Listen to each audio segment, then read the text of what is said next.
bertanya Pak, saya Putu Bagus dari Liputan SCTV. Jadi ada dua pertanyaan Pak. Yang pertama, berarti sudah disimpulkan kalau tidak ada tindakan pidana, berarti ini memang benar bunuh diri. Dan ada keterkaitan lain nggak? Karena tadi saya sempat lihat ada barang bukti berupa alat kontrasepsi dan belum sempat dijelaskan. Mungkin bisa dijelaskan lebih detail. Dan yang kedua, tadi kan disebutkan ada banyak luka lebam pada tubuh korban. Penegasan saja ini indikasi lukanya ini menyakiti diri sendiri atau adanya kekerasan, soalnya tadi disebutkan luka lebamnya ini cukup banyak dan berhubungan dengan waktu kematiannya, apakah ada korelasinya begitu? Terima kasih. Yang ketiga, silakan Pak. Bentar ya, sini dulu.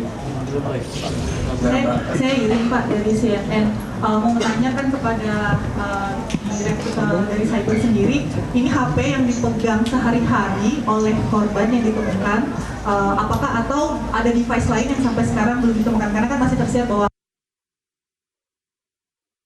itu sudah bisa menarik kesimpulan, walaupun benda itu hilang, menarik kesimpulan bahwa korban tidak ada pidana melalui device yang hilang itu. Terus ke Mas Nael tadi menyambung dari pertanyaan rekan saya Putu, bahwa apakah ada kemungkinan itu menyakiti diri sendiri dalam proses dia dengan kesehatan mental, karena kalau dilihat dari jarak waktunya mengakses layanan mental itu 2013 dan juga di 2024, atau apakah ada faktor-faktor lain seperti misalnya bullying yang dihadapi itu menjadi bagian dari tekanan di lingkungan kerjanya mungkin? Terima kasih. Langsung kami jawab dulu ya. 3 pertanyaan. Baik, terkait dengan jawaban pertama tadi, apakah korban sempat ke bandara sebelum ke Kemenlu? Perlu kami sampaikan bahwa korban keluar dari Grand Indonesia itu naik taksi, tapi baru jalan kira-kira langsung minta untuk berubah arah, tidak sampai sekitar 200-300 meter langsung ganti arah menuju ke Kemenlu. Itu kayaknya yang pertama. Kemudian terhadap yang kedua, Mbak sempat tadi ya? Mas, barang bukti berupa alat kontrasepsi itu memang ada. Jadi itu ada di 2 tempat, baik itu di yang dibuang dari kamar, dan ada juga ditemukan di tas gendong yang ditemukan di lantai 12. Kalau untuk apanya kami kurang tahu, Mas. Kemudian yang ketiga, perlu kami sampaikan bahwa HP yang ditemukan ini untuk menjawab, tapi nanti itu teknisnya satu beliau. HP yang ada di sini itu adalah handphone yang ketemu di kamar. Menurut keterangan bahwa handphone itu sudah memang tidak dipakai, tapi ada di kamar. Nah, ini nanti untuk lengkapnya akan disampaikan oleh dari lab digital nanti, karena itu terkait dengan kenapa bisa dijawab, kenapa nggak dipakai. Mungkin saya silakan dari Apsipor barangkali yang bisa dari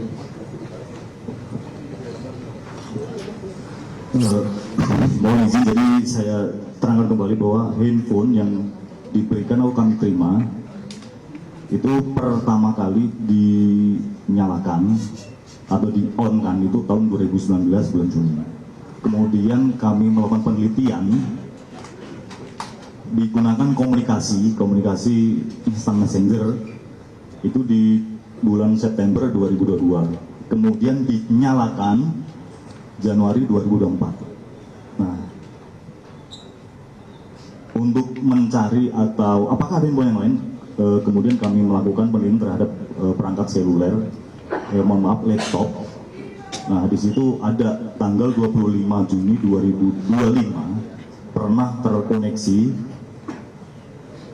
ke perangkat Samsung Ultra 22. Jadi handphone yang kami periksa itu adalah handphone yang terakhir kali digunakan komunikasi di tahun 2022. Demikian. Pak, tapi belum menjawab apakah handphone yang terkoneksi di 2020 itu tidak mempengaruhi proses penyelidikan sebab kematian korban? Baik, jadi kami di sini hanya melakukan pool data atau pengumpulan data. Hasilnya untuk menyimpulkan adalah dari hasil yang kami temukan kami sampaikan ke penyelidiknya. Begitu, Mbak. Jadi yang selama ini diperiksa ponsel yang Samsung Note 9 ini? Iya, betul. Yang 2025 berarti tidak diperiksa ya Pak ya?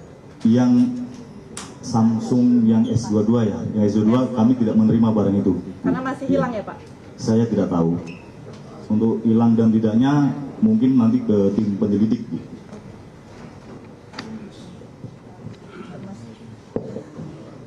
Oke, kami sampaikan bahwa handphone Samsung Ultra 22 yang sehari-hari dipergunakan oleh korban sampai sekarang belum diketemukan. Kami sampaikan bahwa handphone tersebut belum diketemukan. Kemudian terkait apakah ada keinginan untuk menyakiti yang tadi diakses tadi ya, mungkin bisa dijawab oleh dari Apsipor. Kami silakan. Terima kasih Pak Dir. Baik, Bapak Ibu, memang kemudian kami menemukan tadi bahwa di situasi terakhir kehidupannya yang bersangkutan mengalami satu tekanan psikologis, ya. Lalu berkaitan perilaku self harm, memang itu sesuatu yang umumnya atau pada beberapa kasus dilakukan pada individu. Namun pada orang-orang yang berinteraksi dengan yang bersangkutan di periode terakhir kehidupannya tidak teramati hal tersebut. Yang pertama. Lalu yang kedua juga mengenai bullying, kami mendapatkan data malah sebaliknya. Di lingkungan kerja yang bersangkutan dipersepsikan oleh atasan sebagai staf yang sangat bisa diandalkan.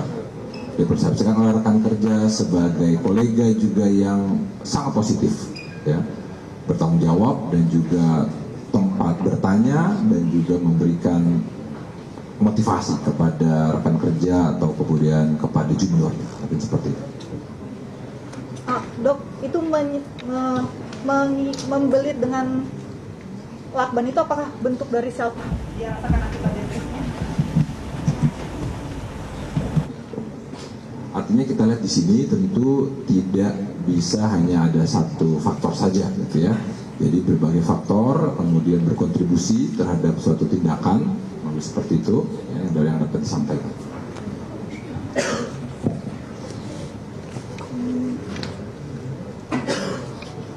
Kemudian dari sudah berapa lama konsumsi paracetamol? Baik, menjawab pertanyaan terkait dengan apakah ada korelasi antara klorpenegamin atau CTM dan paracetamol dengan penyebab kematian korban. Karena ini ranah keilmuannya sudah mengarah ke farmakologi dan kedokteran forensik, maka dokter Yoga yang akan menjawabnya. Ya, baik, dapat kami jelaskan terkait dengan penggunaan paracetamol dan juga CTM tadi, itu waktunya kapan gitu ya? Tadi untuk waktu yang masih dapat terdeteksi dalam tubuh untuk paracetamol itu karena waktu paruh dari obat paracetamol itu sekitar 2-4 jam, maka obat itu akan habis seluruhnya, tidak dapat terdeteksi lagi dalam tubuh, itu 4 hingga 8 jam. Selanjutnya untuk obat CTM itu waktu paruh dalam tubuh itu 12 hingga 15 jam. Maka apabila masih terdeteksi itu bisa sampai 24 hingga 30 jam. Itu untuk riwayat mengkonsumsinya, itu sehingga masih didapatkan oleh lapor adanya zat tersebut. Seperti itu. Belum menjawab apakah itu merupakan indikasi terkait dengan penyakitnya beliau yang semakin tahu beliau, efek dari beliau mengkonsumsi obat tersebut. Ya, untuk riwayat penyakit almarhum itu yang kami dapatkan infonya dari penyelidik terkait dengan penyakit ginjal. seperti itu. Jadinya apakah ada hubungan atau tidaknya mungkin dari penyidik yang dapat menginfokan hasil dari pemeriksaan terhadap dokter. Terima kasih. Baik Mas, Mbak Bea. Oh, pertanyaan soal luka lebam belum dijawab. Pertanyaan soal luka lebam belum dijawab.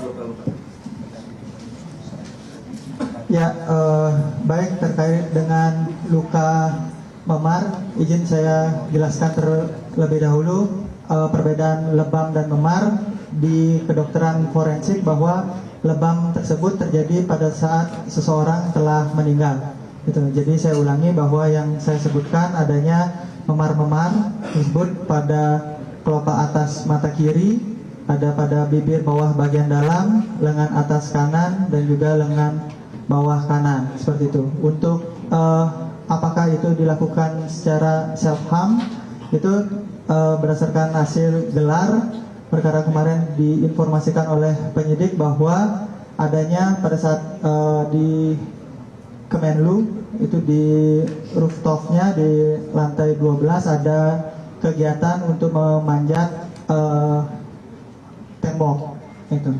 Nah, itu yang dapat menyebabkan adanya memar pada lengan atas kanan seperti tersebut. Waktu kematiannya kapan, Dok? Tadi belum disebutkan. Baik, untuk perkiraan waktu kematian almarhum 2 hingga 8 jam sebelum dilakukan pemeriksaan luar. Saya ulangi, untuk perkiraan waktu kematian almarhum 2 hingga 8 jam sebelum dilakukan pemeriksaan luar. Di mana pemeriksaan luar kita lakukan pada tanggal 8 Juli 2025 pukul 13.55 waktu Indonesia Barat. Terima kasih.